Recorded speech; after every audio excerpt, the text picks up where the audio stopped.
For 312 days, the planet Veyra had been fighting a war it could never win. Our cities were buried beneath layers of ash, our orbital stations were falling from the sky, and every night brought another enemy fleet.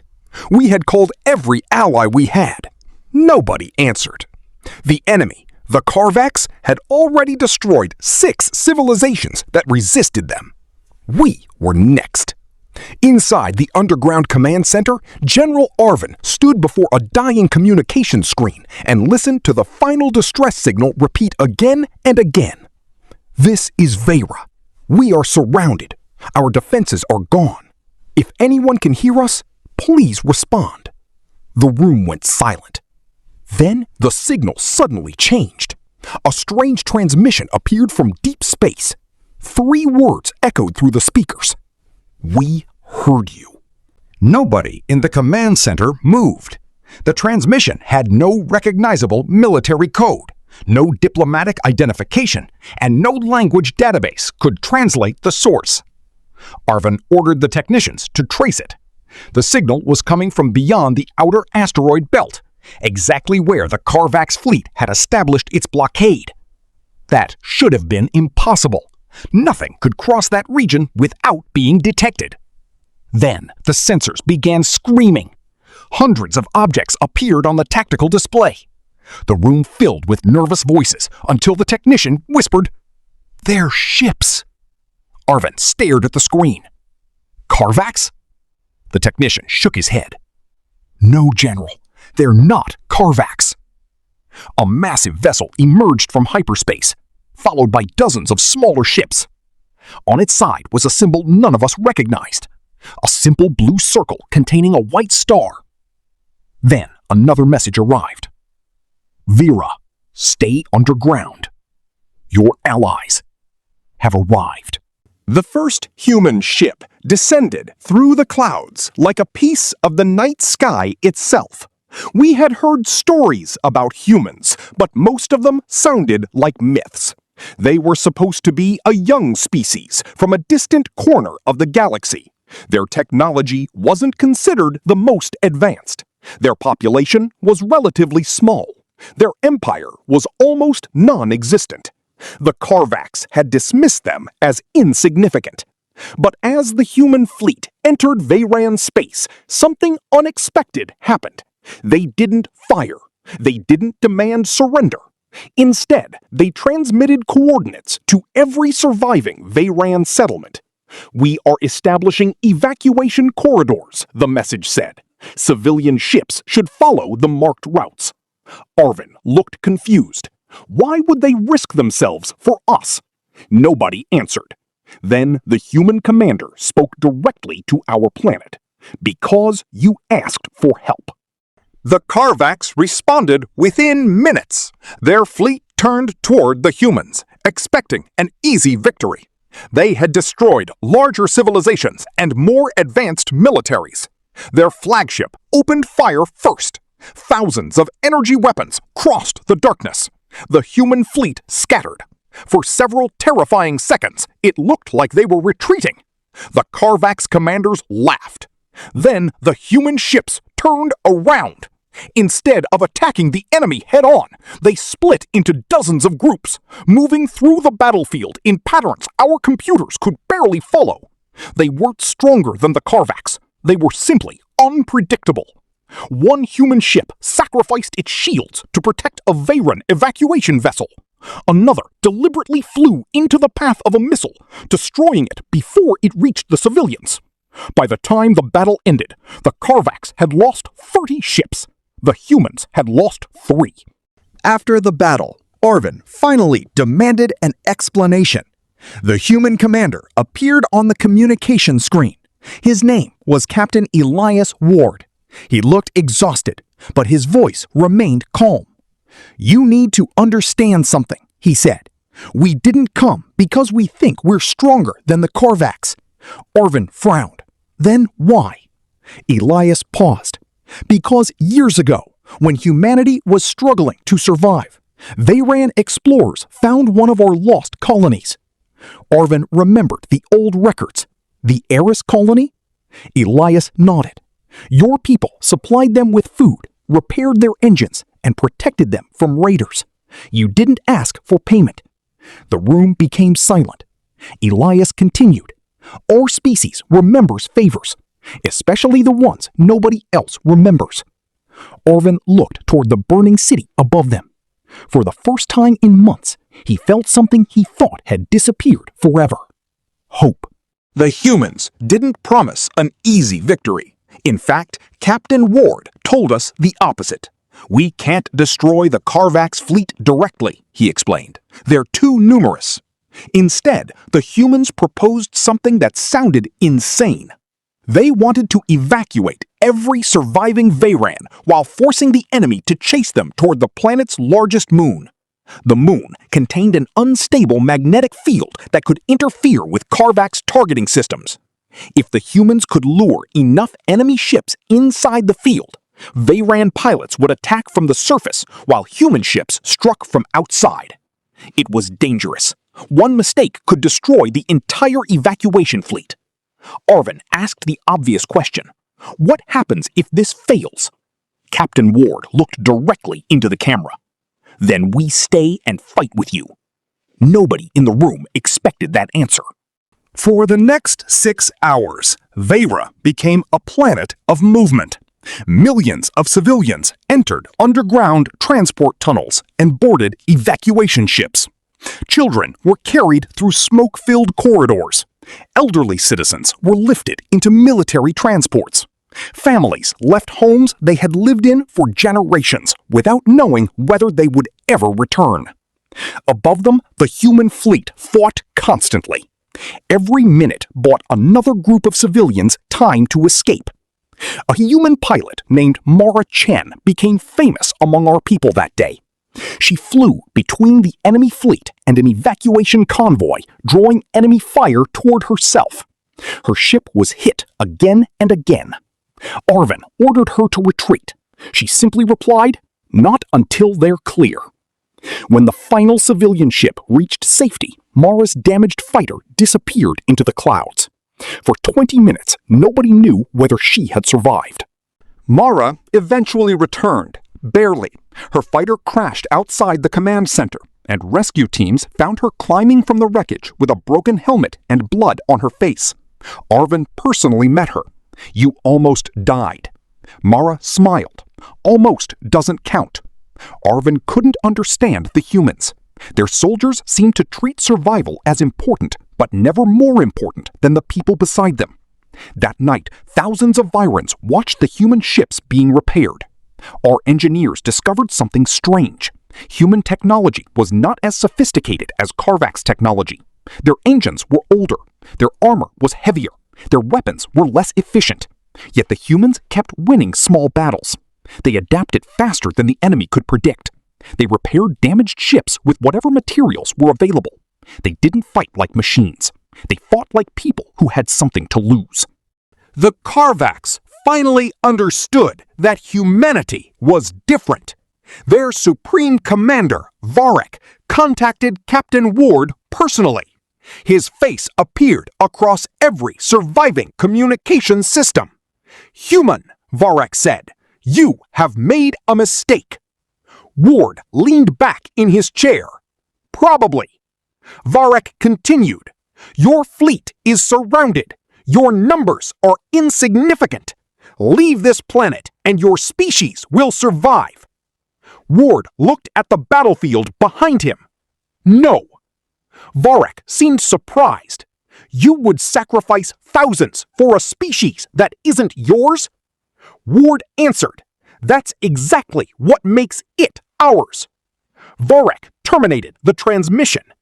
Minutes later, every Kharvax ship began moving toward the moon. Their trap was working, but none of us knew whether the humans had a second plan. The first Kharvax ships entered the moon's magnetic field. Their targeting systems immediately began malfunctioning. Weapons missed, navigation systems drifted, communications broke apart. The Veyran fleet launched from hidden bases across the surface. For the first time in nearly a year, we attacked instead of defended.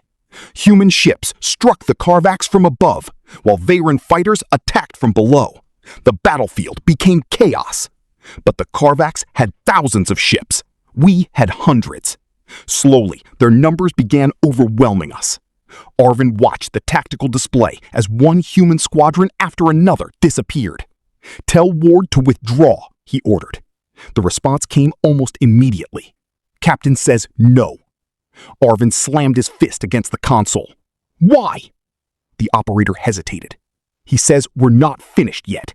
Suddenly, the moon's sensors detected something enormous approaching from deep space.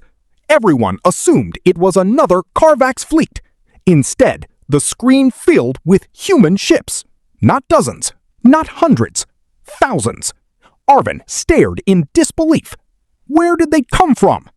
Captain Ward finally explained. The fleet that arrived first had never been the entire human military. It had been the rescue force. Humanity had spent the previous months quietly assembling a second fleet beyond the Kharvax detection range. The humans had known they couldn't save Veyra with one group of ships, so they had prepared for the moment the enemy committed its entire force. Captain Ward transmitted one final message to the planet. "Veyra, this is the part where you stop running." Then the human fleet jumped directly into the battlefield. The arrival of the second human fleet changed everything. Kharvax ships that had expected to destroy a wounded civilization suddenly found themselves surrounded. Human commanders coordinated attacks with Veyran pilots in real time. Every time a Veyran squadron was in danger, human ships appeared beside them.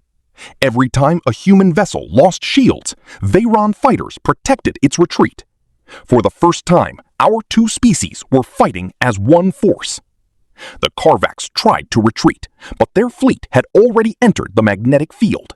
Their formation collapsed. Their flagship attempted to escape through hyperspace, but 3 human cruisers blocked the route. Captain Ward opened a communication channel. "Varek, your war is over." The Kharvax commander refused to surrender. His final order was simple: destroy everything. The Kharvax flagship activated a weapon we had never seen before. Energy began gathering around its central reactor. Arvin's engineers immediately recognized the danger.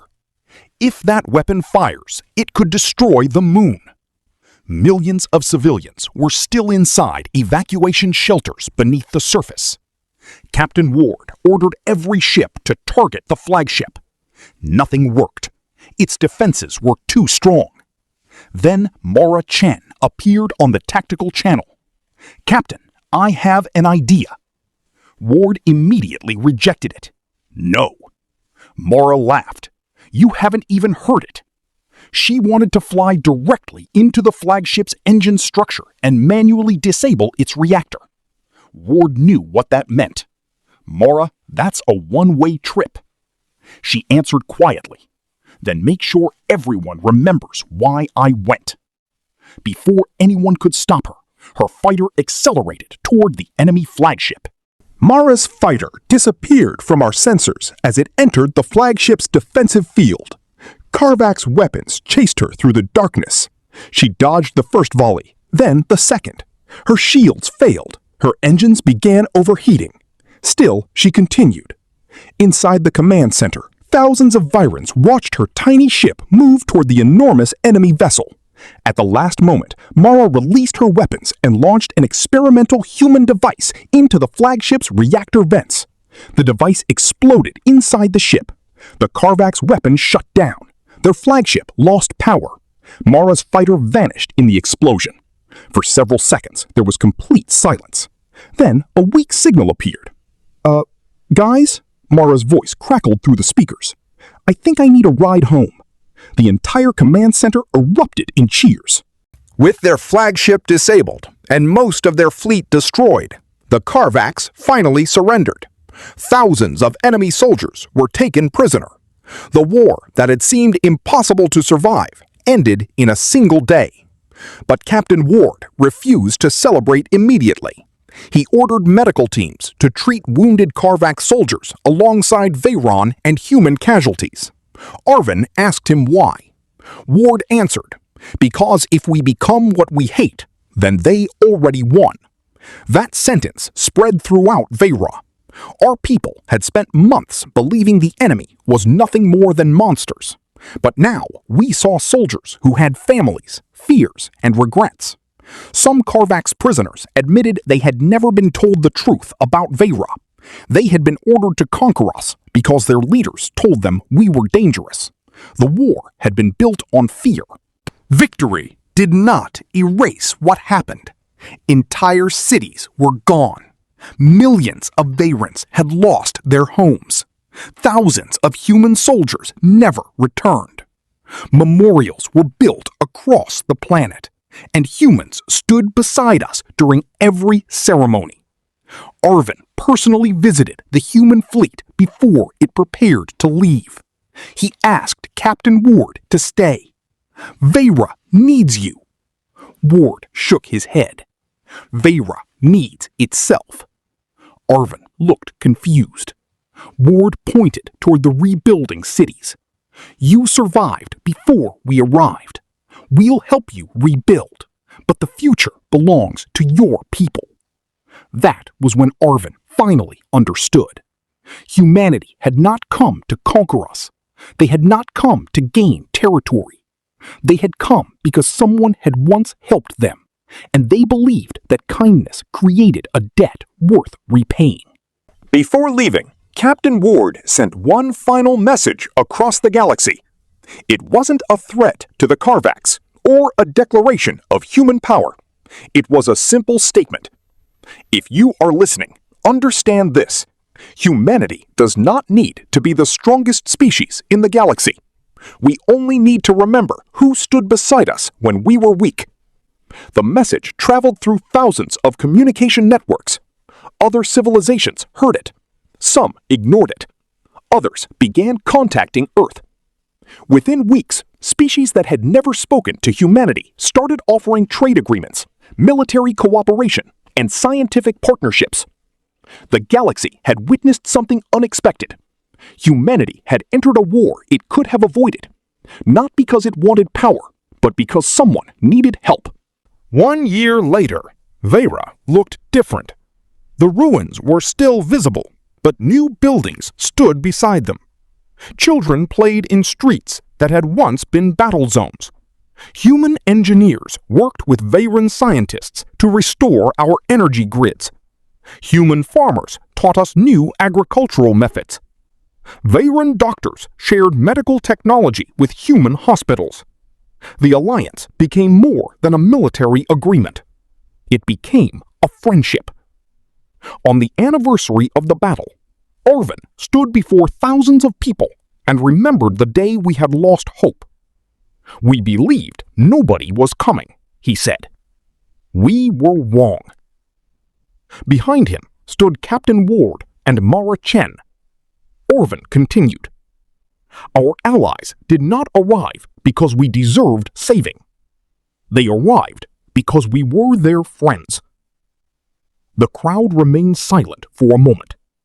Then, everyone began to applaud. The galaxy eventually gave humanity many names: warriors, diplomats, survivors, protectors. But Veyrans called them something simpler: friends. We learned that strength wasn't always about having the biggest fleet or the most advanced weapons. Sometimes strength meant returning for someone who couldn't return the favor. Sometimes it meant standing between danger and a stranger. Humanity taught us that courage wasn't the absence of fear. Their soldiers were terrified. Their pilots knew they could die. Their commanders knew the odds were terrible. They simply refused to let fear make their decisions. Years later, when new civilizations faced the same darkness that once surrounded Veyra, humanity answered their calls again. And whenever someone asked why, the response never changed. Because someone once answered ours. Decades passed, and Veyra became one of the strongest members of the new Galactic Alliance. The Kharvax Empire disappeared, replaced by worlds that chose cooperation instead of conquest. But every year, on the same day, Veyrans gathered beneath the stars to remember the war. Children were told about the moment when their ancestors believed all hope was gone. They were told about the strange blue ships that appeared beyond the asteroid belt. And they were told about the humans who crossed a battlefield to save people they barely knew. The oldest survivors always ended the story the same way. We thought we were alone. We thought nobody heard us. Then they would look toward the stars and smile. But someone did. And when humanity arrived, they didn't just save our world. They reminded us that in a universe this vast, hope can travel farther than fear.